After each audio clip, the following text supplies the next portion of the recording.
আসসালামু আলাইকুম রহমতুল্লাহ। আলহামদুলিল্লাহ আলহামদুলিল্লাহি ওয়া কাফা ওয়া সালামুন আলা ইবাদিহিল্লাযীনা ইসতাফা, আম্মা বা'দ।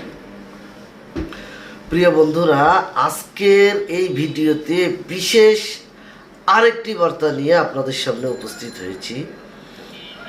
ভিডিওর বিষয়টি হচ্ছে, পরকালকে ভুলে গেলে দুনিয়া আমাদেরকে ধ্বংস করে দেয়। দুনিয়া সুন্দর কিন্তু প্রতারণার জায়গা। এখানে হাসি আছে, কিন্তু সেই হাসির পিছনে আছে অজস্র কান্না লুকানো। যে মানুষ পরকালকে ভুলে যায়, সে দুনিয়াকে নিজের শেষ ঠিকানা ভেবে ফেলে, আর তখনই শুরু হয় ধ্বংস।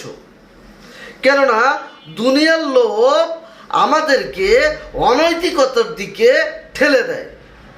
অনৈতিকতা মানে হচ্ছে ইসলাম ধর্ম থেকে আমাদেরকে, মানে সত্য যে ধর্মটা, এই ধর্ম থেকে আমাদেরকে বিচ্যুত করে দেয়। হারামকে সহজ মনে হয়, গুনাহকে ছোট মনে হয়। পরকালকে ভুলে গেলে মানুষ ভাবে আমি যা খুশি তাই করতে পারি, অথচ আল্লাহ বলেছেন তোমরা যে পথে হাঁটো প্রতিটি পদক্ষেপ হিসাব করা হবে। পরকাল মানে এমন একটা বিষয় যেটা মহান আল্লাহ তাআলা আমাদেরকে এই ভিডিওর মাধ্যমে বলে দিচ্ছেন। পরকাল মনে থাকলে মানুষ সৎ হয়, বিনয়ী হয়, আল্লাহ ভয়ী হয়। যে মানুষ প্রতিদিন সকালে নিজেকে বলে আজ যদি আমার শেষ দিন হয়, তার জীবন, মানে আমাদের সেই জীবনটা বদলে যাবে বা বদলে যায়। পরকালকে ভুলে গেলে আমরা কখনোই এটা, মানে মহান আল্লাহ তাআলার কাছে আসতে পারবো না। এখানেই সত্যিকারের শান্তি, এখানেই চিরস্থায়ী জীবন।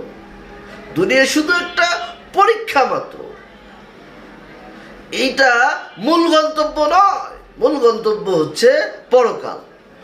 আল্লাহ তাআলা আমাদেরকে উপযুক্ত বিষয়ের উপর পরিপূর্ণভাবে আমল করার তৌফিক দান করুন। হে আল্লাহ, আপনি কবুল করুন, আমিন।